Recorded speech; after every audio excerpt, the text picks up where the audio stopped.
দিনাজপুরের লিচু এটা রং আসতে শুরু করেছে। ঢাকাতে আমরা কিছু লিচু দেখছিও, কিন্তু আশা করা যেটা হচ্ছে রসালো পিপাসুদের মন জোগাতে 10-15 দিনের মধ্যে দিনাজপুরের এই লিচু বাজারে আসবে।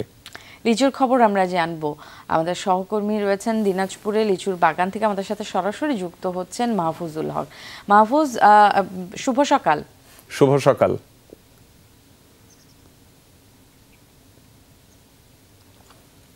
হ্যাঁ, শুভ সকাল। আসলে আমি দাঁড়িয়ে আছি দিনাজপুরের এই লসারু লিচুর বাগানে। আমরা একটু দেখাতে চাই দর্শকদেরকে যে আসলে দিনাজপুরের লিচু কিন্তু এখনো বাজারে উঠেনি। দিনাজপুরের যে লিচু, এই যে বর্তমানে যে অবস্থা, এই লিচুর অবস্থা এখনো কাঁচা আছে এবং এই লিচু বড় হতে আরো একটু সময় লাগবে।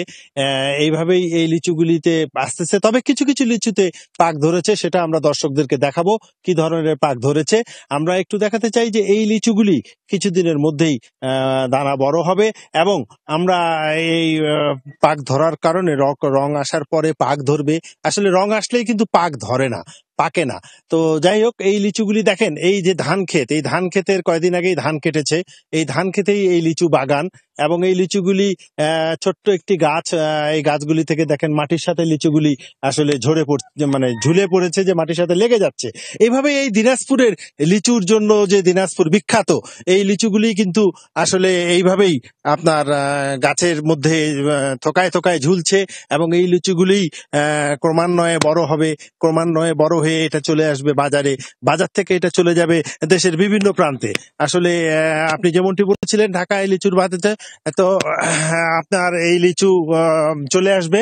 আমি একটু বলতে চাই যে এই লিচুর যারা আবাদ করে, এই লিচু যারা আবাদ করে তারা কি ভাবছে এবারকার লিচু নিয়ে। আচ্ছা, এই যে লিচু, এই লিচু নিয়ে আপনার এবার কিরকম আবাদ হবে বা কিরকম ফলন হবে, দাম কিরকম পাবেন, এই লিচু নিয়ে আপনি কি বলবেন? আসলে আমাদের মাদ্রাজি যে লিচুটা 10 থেকে 15 দিনের মধ্যে হতে পারে, আর এই যে লিচুগুলো দেখতেছেন, এই লিচুগুলো আমাদের 20 থেকে 25 দিনের মধ্যে সম্পূর্ণ হয়ে যাবে এবং পাইকারের যে দাম বলতেছে তাতে আমরা হয়তো বা বাম্পার দাম পাইতে পারি। আর এই লিচুগুলো ঈদের পরে আমরা সম্পূর্ণ বাজারজাত করতে পারি।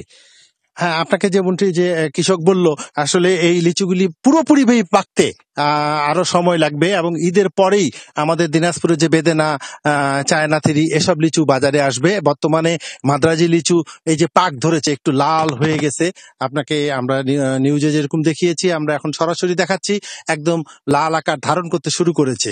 আসলে এই লাল আকারের পরে এই লিচুটি দানা বড় হবে এবং এই লিচুটি পাক ধরবে। পাক ধরার পরেই আপনার মোটামুটি মনে হচ্ছে যে ইয়েতে চলে আসবে, বাজারে চলে আসবে এবং এর রস এবং মিষ্টি যখন পুরোপুরি পাকবে তখনই রস এবং মিষ্টি রসালোরা পাবে।